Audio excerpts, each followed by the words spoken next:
To रोज़गार सेवा YouTube channel. अभी तक हमारे चैनल को सब्सक्राइब नहीं किया है तो प्लीज़ सब्सक्राइब कर लें। अभी जस्ट मैंने इंडियन एयरफोर्स के रिलेटेड मैंने वीडियो डाला है, अभी तक आपने इसको नहीं देखा है तो जाके देख सकते हैं। अभी एक और नोटिफिकेशन आया हुआ है रेलवे आरआरबी के लिए, तो हम उसके बारे में हम बात करने वाले हैं। उसमें क्या एज रिक्वायरमेंट क्या है, एग्ज़ाम कब होने वाला है, सिलेबस क्या है, सब कुछ के ए टू जेड बात करने वाले हैं। तो अभी तक हमारे चैनल को सब्सक्राइब नहीं किया तो प्लीज़ सब्सक्राइब कर लेना। चलते हैं नेक्स्ट नोटिफिकेशन पे।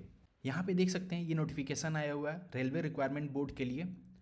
तो ओपनिंग डेट है 7, आज का ही डेट है 7/1/2025 को है। क्लोजिंग डेट है आप 6/2/2025 को है। तो अब बात कर लेते हैं क्या क्या पोस्ट आया हुआ है और कितने वैकेंसी है। टोटल वैकेंसी की बात की जाए 1036 वैकेंसी है, राइट। और पेवल इनिशियल पे देखा जाए तो 47,600 है। वो पोस्ट ग्रेजुएट टीचर के लिए डिफरेंट डिफरेंट जो भी सब्जेक्ट है उसके अकॉर्डिंग आया हुआ है पूरा वैकेंसी। आप देखो यहाँ पे फिजिकल टीचर इंस्ट्रक्टर का लिए, जूनियर ट्रांसलेटर का आया, हिंदी के लिए, म्यूजिक टीचर के लिए आया हुआ, ये टोटल वैकेंसी आया हुआ है।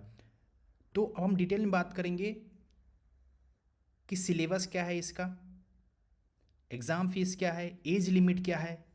एज लिमिट यहाँ पे आप देखो, यहाँ पे भी इसने एज लिमिट दे दिया, मिनिमम 18 साल होना चाहिए, मैक्सिमम 48 होना चाहिए। और इसमें एज रिलैक्सेशन है या नहीं है वो भी हम देखने वाले हैं। अब इसके डायरेक्ट नोटिफिकेशन पे चलते हैं। इसका नोटिफिकेशन क्या है, ये नोटिफिकेशन देख सकते हैं आप, requirement of various ministerial and isolated category के लिए आया हुआ है। और यहाँ पे देखिए आप, अब बात किया जाए ओपनिंग डेट के बारे में मैं ऑलरेडी बता चुका हूँ, क्लोजिंग डेट के बारे में भी। और यहाँ फ़ी पेमेंट का लास्ट डेट कब है, 7/2 से लेके 8/2 तक लास्ट पेमेंट तक हो जाना चाहिए। और मॉडिफिकेशन, जो भी मॉडिफिकेशन विंडो आता है जब आप पेमेंट कर देंगे उसके 10 दिन तक वो मॉडिफिकेशन डेट रहेगा, 9 से लेके 18/2 तक रहेगा ये। एज लिमिट के बारे में ऑलरेडी आपको बता दिया है कि एज क्या है इसका, मिनिमम 18 साल और मैक्सिमम 48 ईयर होना चाहिए। और उसमें एज रिलैक्सेशन 5 साल दिख रहा है, यहाँ पे आपको दिख रहा है 5 साल एज रिलैक्सेशन किसके लिए है, एससी और एसटी के लिए है। ओबीसी के लिए 3 साल एज रिलैक्सेशन है यहाँ पे, ओके। एक्स सर्विसमैन जो 6 महीने से ज़्यादा हैं उनके लिए एज रिलैक्सेशन 3 साल है, और 6 महीने से कम है उनके लिए एज रिलैक्सेशन नहीं है। और यहाँ पे टोटल एज रिलैक्सेशन के बारे में बात कर लिया मैंने। अब यहाँ पे देखो, no age relaxation is required SC ST OBC NCL जो कैटेगरी में है, नॉन क्रिमिनल ईयर कैटेगरी में है, उनके लिए कोई एज रिलैक्सेशन नहीं है। अब एग्ज़ाम फ़ी के बारे में बात किया जाए, एग्ज़ाम फ़ी आपका है 500 रुपया, लेकिन ये क्या है, रिफंडेबल है। यहाँ पे आप देख सकते हैं ये रिफंडेबल है, ओके। 400 रिफंडेबल है, जो भी आपका जीएसटी चार्ज या बैंकिंग चार्ज काट के आपको टोटल वो रिफंड कर देंगे। ओबीसी के लिए भी है रिफंडेबल है। कब रिफंडेबल है, जब आप first stage of CBT will be get refunded examination fee of mention above. जो भी स्टूडेंट फर्स्ट स्टेज सीबीटी में अपेयर करते हैं वो रिफंडेबल है। जो अपेयर नहीं करते, एग्ज़ाम फॉर्म डाल देते हैं, उनके लिए रिफंडेबल नहीं है। जो एग्ज़ाम देते हैं उनके लिए रिफंडेबल है। यहाँ पे ऑलरेडी नोट में आप देख सकते हैं, यहाँ पे मोड ऑफ पेमेंट ऑनलाइन होगा, ओके। ऑनलाइन आप पेमेंट कर सकते हैं, मोड ऑफ पेमेंट। अब एग्जाम के बारे में बात किया जाए कि क्वेश्चन पेपर कैसा होगा, फर्स्ट स्टेज में जो 90 मिनट्स का होगा 100 क्वेश्चन होगा, और 120 मिनट के लिए किसके लिए होगा, PWBD के लिए 120 मिनट के लिए होगा।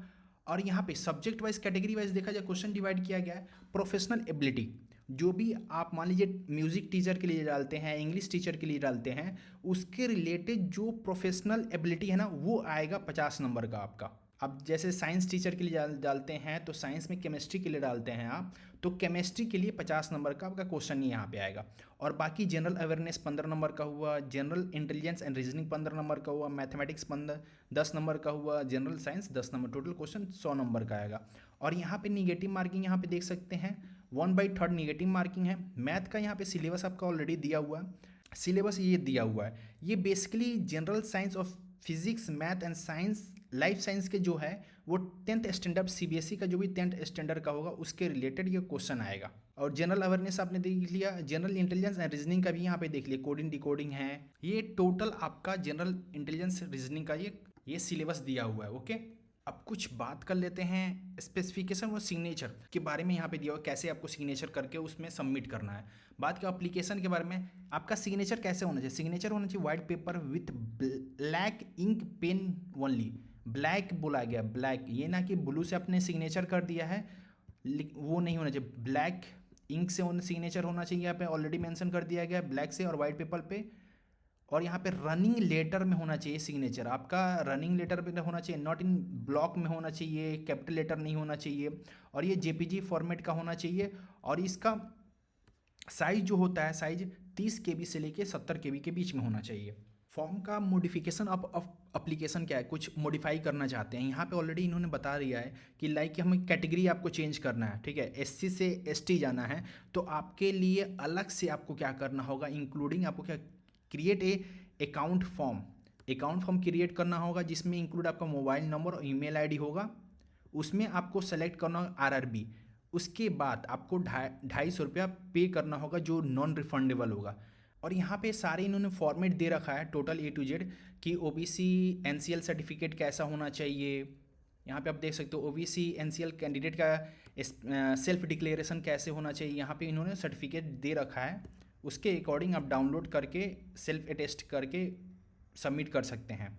जैसे जो 50 नंबर का था प्रोफेशनल, उसके लिए यहाँ पे देख सकते हैं जो 50 नंबर पेपर कंटेन करता है क्या है, लैंग्वेज होगा, 30 क्वेश्चन होगा, जिसमें हिंदी का 20 क्वेश्चन होगा। उसके लिए सब्जेक्ट का सिलेबस दे रखा है, हिंदी के लिए सिलेबस दिया हुआ, इंग्लिश के लिए सिलेबस हुआ है जो 50 नंबर का है, राइट। जूनियर ट्रांसलेटर के लिए, हिंदी के लिए, राइट।